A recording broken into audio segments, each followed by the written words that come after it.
What's up, YouTube? Back at you with another video. We're here with the highly anticipated, long-awaited Season 3, Episode 1 of Power recap. And so basically, as always, I'm going to start with my thoughts on each of the characters and some of the things that have happened during the episode. So without further ado, let's get into it. Among the many things to unpack, I want to start with what I thought was the most significant of the episode and what's really going to be something that's going to cause a lot of shit to hit the fan and unfold. And that's this new character, Noma. Now, first of all, the way that they presented her and like her right-hand man and all of them, they had her looking like they came straight out of Wakanda. Like the way that they popped up and, started, cutting people's hands off and pistol whipping people, and the way that they talk and all of that, like they came straight out of Wakanda. Now, the main thing that I think is, pretty significant is the fact that she wanted the ring because she said that the ring was for her. I guess that Mecca told her that he was going to give her the ring, and the ring was like $3 million. And even the way that like the container that it was in, the shit looked expensive. So why I think this is important. One of the theories that I've had, and I don't think I've ever talked about it on the channel, is I always wondered if Mecca really ever like loved Monet. And that thought is pretty much reaffirmed because Noma is saying that that ring was for her and that Mecca was her fiance. So I don't know if Mecca was like just this womanizer that was just dating, 40-plus-year-old black chicks all over the world, but that to me was kind of like, okay, I wonder how that's going to turn out, because eventually Monet and Noma are going to cross paths at some point, and that is going to be the first thing that they talk about, because one of them is going to say, no, Mecca loved me, and he was, the father of my son, and then the other one's going to say, no, he loved me, he was my fiance. So that's going to be like a really big clashing of heads, because Monet is and has been the strong black woman of, book 2 for a very long time. And now you got this other lady who pretty much looks like she has Monet beat in all different categories. So that's that. I think Noma is a pretty cool looking character. I like how, again, they introduced her. I like, the right-hand man and the dynamic between those two. So yeah, I guess those are pretty much my thoughts on, Noma, and my predictions also. Tariq.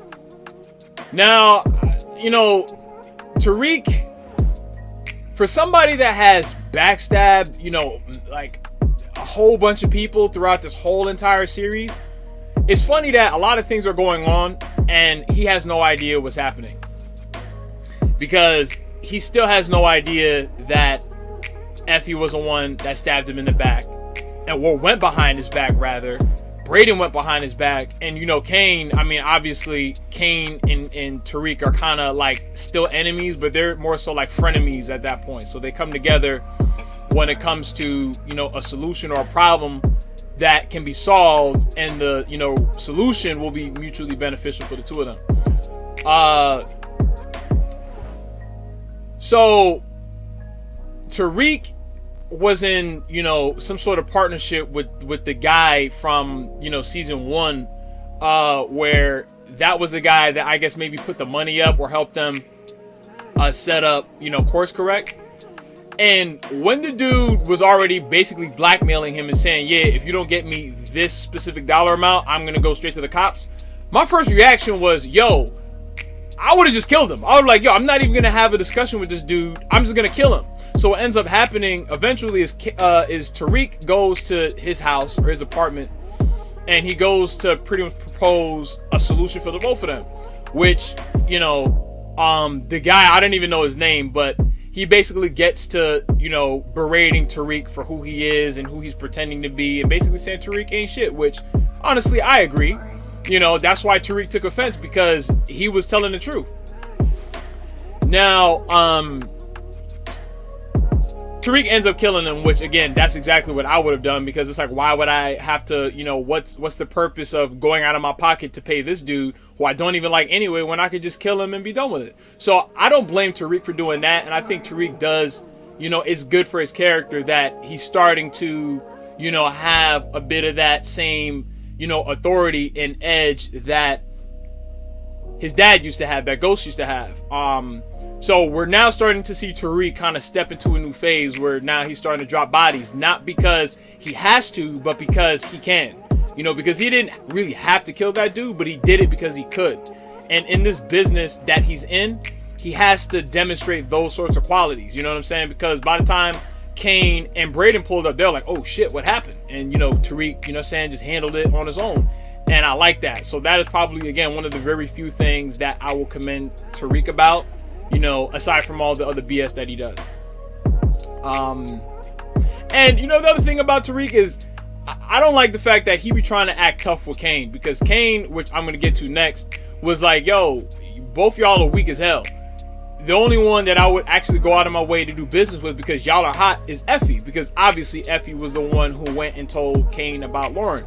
And then he's like, yo, is Effie still game? And Tariq was like, what did he say? Tariq said, oh, yo, keep more girls near my mouth. I'm like, Tariq, what you gonna do? Tariq, I'll beat your ass. You know what I'm saying? Tariq, you're not fighting nobody. Tariq, you're not really about that life. At least not yet. You know what I'm saying? Tariq has no hands. He can't do nothing. So, to me, it's almost laughable that he tries to stick his chest out at Kane sometimes. When, again, if Kane and Tariq fought, Tariq would get washed. You know what I'm saying? Let's be real. So, those are my thoughts on Tariq. Kane. First things first, I think they're starting to set up the whole Effie and Kane pairing, because the fact that they did a whole scene of her walking down the street and him pulling up on her, like, yo, hop in the car and all of that, they're starting to set that up. So I think when Effie and Tariq break up, which they will, because they've already shown in the trailer that the cat is gonna come out the bag, Kane is probably gonna swoop in and bag up Effie. I already see that happening, so I'm calling that first. It's also funny that when Monet told Kane, oh, Mecca's apartment is yours, y'all can stay there now, he was all excited, when the thing is, yo, Mecca told you that you could live there and you didn't want to do it. You know what I'm saying? So I thought that was kind of funny that, he was all excited to live in that apartment when, the last couple of episodes of Power of season 2, he was trying to escape and get out. So we see, there's a scene where Kane is basically trying to set up moving, I guess, like the remainder of Mecca's product and supply and stuff like that. And we see Big Mike, or Mike from The Wood, and I don't remember his name in Fresh, but we see that actor. Not honestly, knowing that he was from those two movies, I can't take his character seriously. So he tried to present himself as like this serious dude, but all I see is Mike from The Wood getting beat up, and all I see is whatever his name is from Fresh. You know what I'm saying? And he basically proposes to him that, look, like, let's strike a deal, and this is what we're gonna do. And then the dude, I even know his name, but he was like, I want 60%, which it doesn't fly or sit well with Kane. So I think even though that deal didn't go the way that it did, I think they're gonna have to go back to him anyway, because they need somebody who's gonna help them move all that product that's in that big ass warehouse that Mecca used to be responsible for. So and I kind of feel bad for that girl that used to work with Mecca that ended up getting shot in the head. And mind you, she literally had nothing to do with it. So when she said she didn't know, she really didn't know. And what's funny, all three of them, or as a matter of fact, not all three of them, but Tariq was the main one. Tariq and Kane were the main ones that knew what was going on with Mecca, or what ended up happening to him and who killed him. But instead they sat there and let that girl get shot, which I thought was pretty messed up. But nonetheless, I think Kane, he's still my favorite character. He brings a whole, different element to the show that wouldn't be there if he wasn't on the show. So shouts out to Kane. Brayden.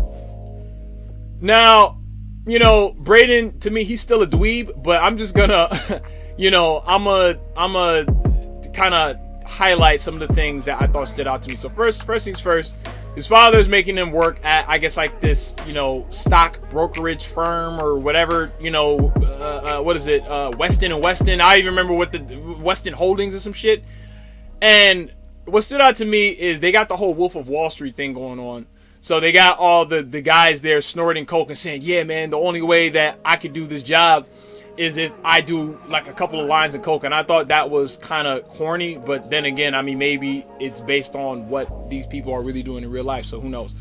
But what I didn't like is the fact that they're pushing the white guy, black female narrative again, because, and if you're familiar with my channel, you know I've talked about this many times, but basically eventually Brayden is gonna end up fucking the what is her name, Kiki? I don't know her name, but he's gonna end up, you know, smashing her at some point, and I think I saw that in the trailer, which again, I don't think that is necessary. They need to keep Brayden, you know, smashing the white girls and keep him with the white girls. Stop pairing white men and black women in relationships, trying to sell interracial, that particular interracial combination, to black women. I'm not saying you can't, you know, interracially date or none of that, but I'm saying that there's an agenda that's being pushed to black people in these shows, and that is one of them. So, you know, I'm not here for that to be happening, and when that does happen on the show, I'm probably gonna skip those parts. And Brayden is a snake. You know, he's still lying to his best friend about what happened with Lauren, and I think maybe because he's scared of what Kane might do, but I think he would, you know, clean his slate a lot faster if he just kept it a buck with Tariq as far as what happened, you know, instead of not saying anything and then letting Tariq find out on his own, which Tariq is gonna find out at some point. So that's my thoughts on Brayden. Diana. Now, Diana is, as much as I love her and I love the actress, you know, she's demonstrating characteristics that I don't really like. And what I mean by that is the way that she pulled up to Monet trying to give her food and stuff like that. Now, we all remember what happened in season 2. When Lorenzo got out of jail, she went and brought Lorenzo breakfast in bed. And then when Monet was like, oh, so I can't get breakfast, and she was like, oh no, I didn't think you were hungry. And then now all of a sudden, after shit hit the fan, you wanna try to serve her breakfast after everything you did? Come on now, like, you know what I'm saying? That's why Monet just looked at her like, yo, like, I didn't even know why you're bringing this shit to me. Don't even say nothing. And like, after everything you did, bro, like, stop it. You know what I'm saying? To me, that was mad fake. And then for her to take the dishes and then slam them and break the dish in the freaking sink, I would have been like, yo, don't be slamming them motherfucking dishes in my goddamn house. Don't be breaking them dishes before I come over there and beat your ass. You know what I'm saying? Because Diana, I feel like out of all the Tejadas, she's like the spoiled brat. And it seems like with all this conflict going on with Monet and Lorenzo, including her as well, now her and Lorenzo are all like this. Now they're all mad close. Now Lorenzo put her up in Stansfield now when Monet was the one that didn't want her to be over there, you know, and the whole her feeding Lorenzo information, I feel like now that's going to happen double because of what's going to end up happening, you know, in the future. Because if anybody is going to look out for, you know, Lorenzo other than Drew, is going to be Diana, because they're super close. Like, you know, she's a daddy's girl and he's, you know, like really loving that. So, also what I don't like about what's going on with Diana on this fucking show. So, they got this ugly black dude, and much respect to the actor for even getting on the show, but I'm just gonna call a spade a spade. They got this ugly black dude that's supposed to be the pro-black student at Stansfield, or rather, the teacher's assistant. So he's coming up in there with his bad hairline, bad skin, bad teeth, bad gums, trying to spew some pro-black rhetoric that doesn't even sound good coming out of his mouth. No charm, no authority. It doesn't sound natural. And then he's saying whatever it is that he said, and then Diana giving him the look, and I'm like, yo, come on, man. Like, they could have legit got me on this show.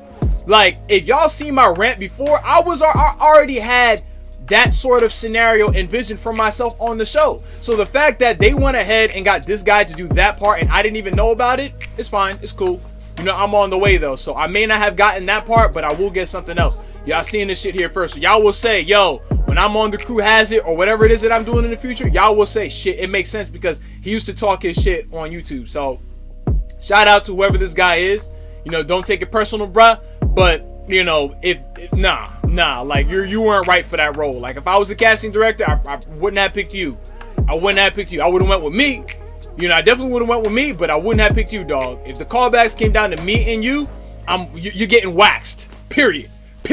But anyway, so that's my thoughts on Diana. I don't think things are gonna really go picture perfect with her. And she also has issues with her roommate, which is Brayden's sister. So we already saw that that dynamic was a little shaky and on edge. So I hope Diana can clean it up because I like her. You know, I hope she can clean it up. So that's my thoughts on her. Monet. Now, you know, in one aspect, I feel bad for her and she has my sympathy, but at the same time, I feel like she kind of sort of brought the situation on herself to a very small degree. You know, I mean, obviously there's a lot of people involved in the fact that Zeke died, so obviously I can't say it was all on her, but it started from the fact that she was lying. And I said that, you know, in my rant from the very beginning, that, you know, a lot of the issues that, you know, she's dealing with really stems from the fact that she be lying. And I feel like she needs to start moving forward, stop keeping secrets, and be, you know, the you know, it is what it is black woman that she's always been, you know what I'm saying, from the very beginning. What does she really have to be scared of?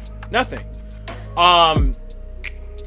What Monet does not realize is, or she's not taking into account Lorenzo's reaction to the fact that Zeke was her actual son and that she had a whole past that he didn't know about with Mecca, and that she didn't even know where he was until like way after the fact. In fact, at the house, Lorenzo was the last person to show up, so she didn't really put one and one together yet. And in fact, Lorenzo keeps on saying, "Oh, take it easy." But mind you, it's because he's guilty and he's the one who did it. I'm gonna give my thoughts on him later, but I hope, you know, she does find out that it was him, because I've always said I don't really like Lorenzo at all, and I think he is gonna deserve everything that is gonna come, you know, back to bite him in the ass, you know, in the next few episodes. Obviously, because we saw in the trailer that he gets beat up, he does this, he does that, and I think that is really gonna have more so to do with Noma than anything else. And in fact, I feel like Lorenzo's gonna do something stupid, and then Noma is going to kill him. But the thing is, when Noma kills him, I think that's when, you know, she's going to find out that he killed Zeke. But at that point, I don't think Monet is going to be the one to get the revenge on Lorenzo. So I think when she finds out, it's not really going to matter anymore. But again, that's just my, you know, opinion and prediction. You know, we'll see what happens. But, and for her to say that, you know, Tariq is the only person that she could trust, she has another thing coming, because I'm gonna quote Tommy and what he said. He was like, "Yo, you better watch it around this kid." You know what I'm saying? You better watch it, because Tariq is not somebody that she can really trust, honestly. Like, and again, whatever trust that she can put in him, I'm pretty sure she's smart enough to realize that that is only trust that she can have for the moment, and that's not like permanent faith that she can have in Tariq. So, I think Monet is gonna come out of the season, you know, in one piece. I think, but as things start to unfold, the way that she views her family is going to be completely different than the way that it is right now. And frankly, you know, Monet is fed up with everything. So I don't think she's really going to be in the drug business beyond season 3, in my opinion, because she wants to get out. So shout outs to Monet. Shout outs to Mary J. Blige. She does a great, you know, wonderful job on this show. And I thought it was kind of funny that, you know, they sang Boys to Men at the freaking funeral. Like, I mean, I get it, but I don't think that was like the most appropriate song, you know, for that. You know, I honestly, I was laughing more so than like, damn, you know, Zeke died. No, you know, but anyway, so shout out to Monet. Lorenzo. You know, Lorenzo, I don't really have much to say about this man. You know, at this point now, I think he's just like an incompetent father. I think he's a snake. I think he's too self-righteous for his own good. I think maybe sometimes he starts with good intentions, but he ends up really just on some like, I don't even really care anymore. And, you know, he's just, I don't know, I just don't like him. And the fact that he killed Zeke and he's keeping it a secret, to me is like, I don't respect it, because you the man.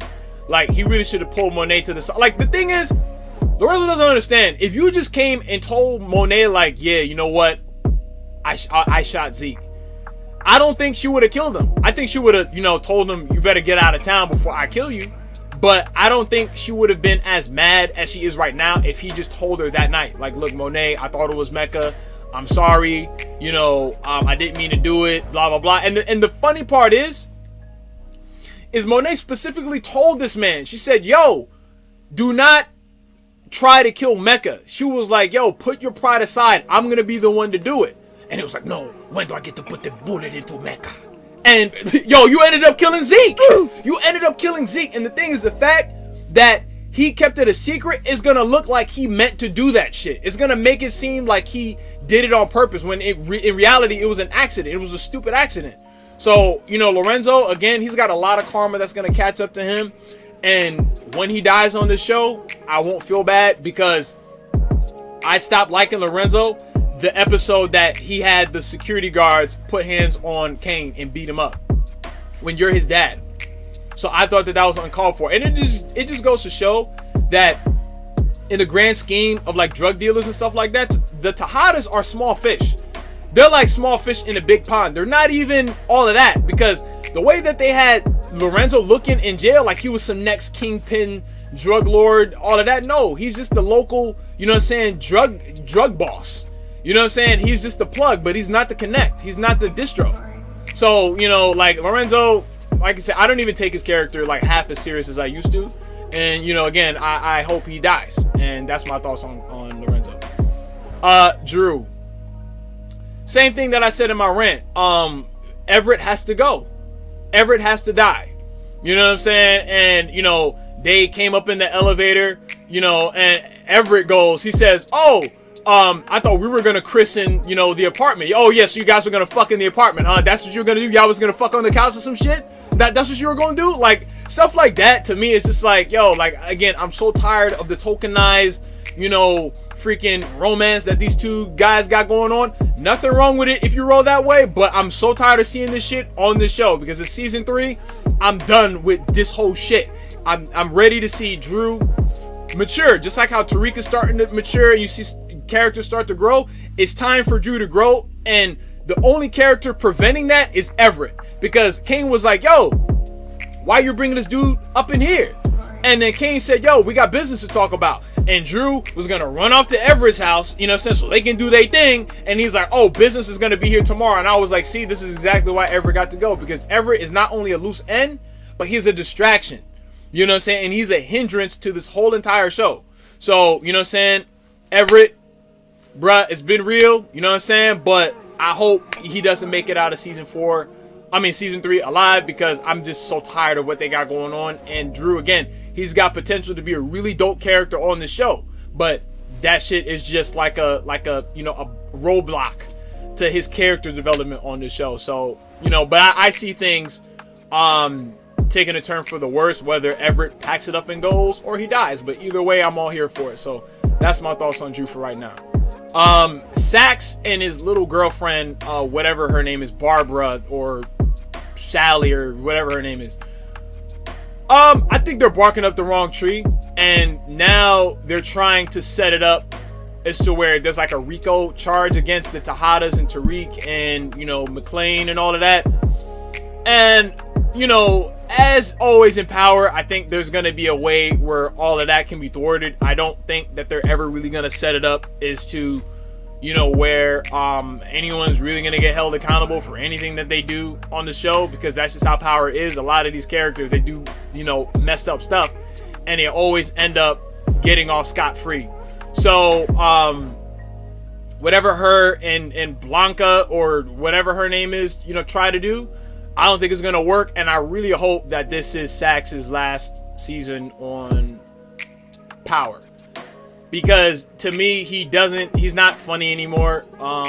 He's just a snake, because now he's playing both sides. You know, now he's on, you know, he used to be on Davis McLean's side. Now he's on, you know, his girl's side. And he's only really doing stuff that is convenient for him. And he's really only doing it to get buns, because he's just trying to smash, you know, his girl, you know, for information. What does she say? She says, oh, I get turned on by new information and dirt that you have on these people. And I thought that was, you know, kind of, you know, corny and messed up, that he's just constantly switching sides. But then again, you know, that's Saxe. That's, you know, Saxe is gonna do what Saxe does. This is what he did from season 1 to season 6 of Power, you know, or all those you know what I'm saying, like that whole timeline. That's all he ever did. So he's just doing the same thing now, and I'm tired of seeing it. So I hope all 3 of them, they die at some point. Effie, you know, again, it's just one of those things where you do dirt and it's gonna come back to get you at some point. And I think, you know, Effie, she's just like a light-skinned version of Tasha. Honestly, she's really like the only character that I could, you know, like compare her to. And, you know, I don't even like Tasha. So I think, again, like Tariq and Effie, they're made for each other. And again, when the cat comes out of the bag, you know, neither of them can really be upset about anything because you guys are just doing what you do. You know, snakes hiss, dogs bark. Y'all are doing what you guys do, what backstabbers do. So, but the least you can do is get what came, you know what I'm saying? Because I think that would be an interesting turn in the story if they were to get together. And it would teach Tariq, you know, a lesson. You know what I'm saying? But that's my thoughts on Effie. I don't really have much to say about her, you know, to be honest with you. Who else? Oh, Lauren. Now, last year, on the episode that Lauren died, there was a guy that commented on my video, and he actually said that Lauren was alive. And I was like, nah, there's no way that she's dead. Blah, blah, blah, blah. It turns out that this gentleman was right. So, sir, I tell you today, I stand here before you saying that I stand corrected, and you were correct. Now, Lauren is back. So it turns out Lauren is actually alive. Now, she could have survived in two ways. Lauren could have either... So what we saw in the trailer was Effie pushing the car into the river. While Lauren was in the car and possibly passed out. Or knocked out, whatever. What probably happened was Lauren found a way to escape the car and she got out alive. That's probably what I think happened. Or, which I don't think so, but Effie could have let her go. And we know Effie, we know her, but we don't really know her at the same time. So we don't know where Effie comes from, who her people are, who her parents are, and all of that. And basically her past is very obscure. So there is a chance that Effie could have some sort of ties to law enforcement, but I'm not 100% sure. Let's say, I mean, I doubt it that they have, you know, undercover agents that are that young, but let's say she could be some sort of undercover agent, informant, or something like that, but I don't think so. I think it's really more so that Lauren found a way to escape or somebody helped her escape, and because of that, they are like, all right, we're just going to keep it a secret for right now because everybody wants you dead. So, because I don't think Effie really thinks that, you know, Lauren is alive. Maybe she does. But if she does, then that will just really lend itself to how much of a snake Effie actually is, you know, because, you know, I think us as audience members, we all really collectively feel the same way about snitches on this show. So, yeah, so it's good to see that Lauren is actually alive. I don't think she deserved to die. If you watch my rants and stuff like that, I think she was the most genuine and innocent character on the show. But I hope she doesn't go running back to Tariq, because her association with Tariq was what put her in danger. So I hope she's smart enough to go into WITSEC, witness protection, and run for the hills and then go live her life. Because I think Lauren, out of all the characters, she deserves, you know, a happy ending. And again, I hope she's not dumb and running back to Tariq, who again was, you know, fucking and sucking Effie as soon as she was gone. So, alright, so Maclean, Davis Maclean. So there's nothing wrong with wanting to help your family, you know, and to get his brother out of jail, but I think getting his brother out of jail is really going to bring him down in the worst type of way. So Davis Maclean has two things to worry about. He has to worry about the truth about why his brother is in jail, and Noma coming after him about that ring that he pawned off. You know, and I like his character. I think he's sticking his neck out there for no reason. I think he should just go back to being a regular lawyer and minding his own damn business. But, you know, again, everybody that, you know, associates themselves with Tariq is going to end up dead or in some sort of, you know, unfortunate situation. And like I said in my rant, I don't see him being as untouchable as he's always been on this show. And lastly, Tate, Rashad Tate. I just don't know what his end-all be-all goal is on this show. I think he wants to be like, I don't know, the mayor of New York or some shit. I don't know. Or like, you know, maybe he wants to be where Ghost, you know, ended up as the lieutenant governor. I don't know. But there's something that he wants that I'm not sure if he's going to end up getting. You know, who knows. But anyway, those are my thoughts on episode 1 of Power. I look forward to this season. I think hands down this is probably, you know, the best show on television right now, because all of these characters have so much going on for themselves that even when Tariq is not on screen, you're still just as invested on the show because all these characters, you know, are on point, or they're written on point. Unlike Snowfall, so where again, like when Franklin or Leon are not on screen, you're not as invested when, let's say, Gustavo is on screen, you know. But anyway, those are my thoughts. Be sure again to like, comment, subscribe, and I'll see you on the next one. Peace. Good luck.